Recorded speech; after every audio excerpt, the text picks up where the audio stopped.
A very confused Donald Trump stood outside the White House yesterday to answer questions, nominally, as to why he stopped the tariffs, or paused the tariffs, better said.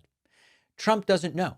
He's not able to explain it. Now, of course, in the vacuum of an explanation, suggestions include this was an insider trading pump and dump scheme, which we will talk about later and is now under investigation. This was Trump not really having a plan, but because the stock market was going down every single day and people's retirement accounts had lost 15%, he panicked and reversed.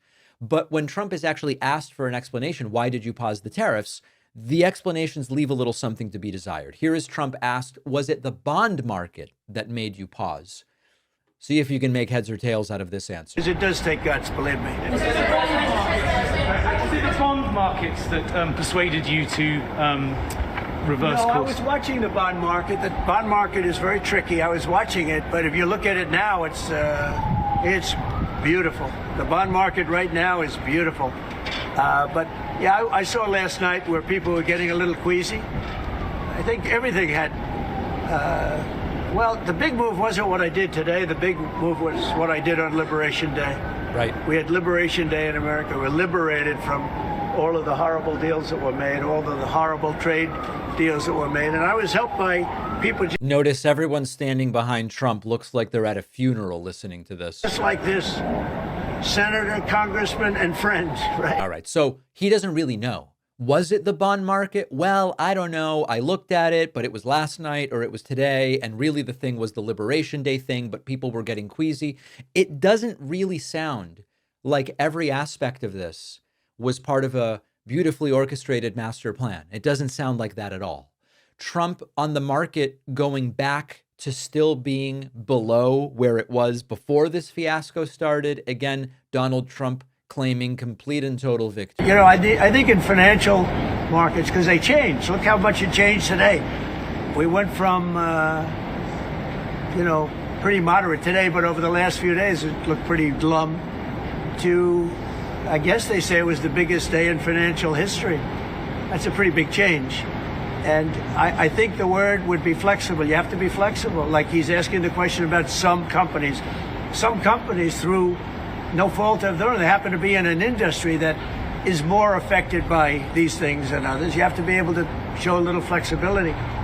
Whatever he sees on TV 5 minutes prior is what guides his behavior. It's extraordinarily revealing about how ignorant this guy is. He can't think past, do I turn on Fox or CNBC and see the numbers in the green or the numbers in the red? It's like he lacks object permanence in a sense. It's like brain injury type stuff. And by the way, later tomorrow, maybe, I don't know if I'll get to it today, there are now finance experts who are saying, we now wonder if Trump is just insane, like clinically, whether there's something just wrong with his brain.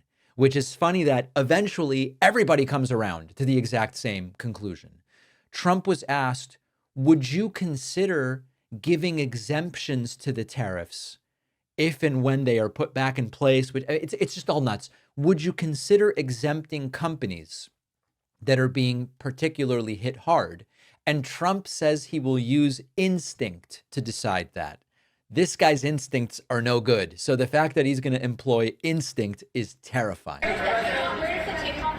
Yeah, go ahead, please. Sir, would you consider exempting some U.S. companies, maybe some larger companies who have been hit hard in the markets the last few days during this 90 days? As time goes by, we're going to take a look at it. There are some that have been hard. There are some that, by the nature of the company, get hit a little bit harder, and we'll take a look at that. Yeah. How do you determine the next 90 days? Just instinctively, more than anything else. I mean, you almost can't take a pencil to paper. It's really more of an instinct, I think, than anything. Trump's instincts are terrible. The idea that he is using instinct should terrify really all of us. And then in an insane moment, Trump brags. So he's sort of like privately hunched over and talking to some of the people that stood up there with him. And he is bragging about the stock market being up, 2,500 points for the Dow, despite the fact that it was still down more than 3,000 from when all of this started. All that matters is what happened in the last 10 minutes. You got the market seeing your brilliance. Yeah, that's up almost 7 points. 2,500 points. Nobody's ever heard of it. It's going to be a record. Amazing. Yeah. You make an announcement the next thing. This is where we are. There is no plan.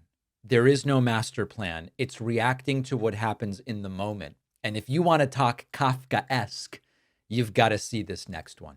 We've covered on the show extensively how more and more people are stepping away from organized religion. For some, it's just the realization, I don't have to participate in that.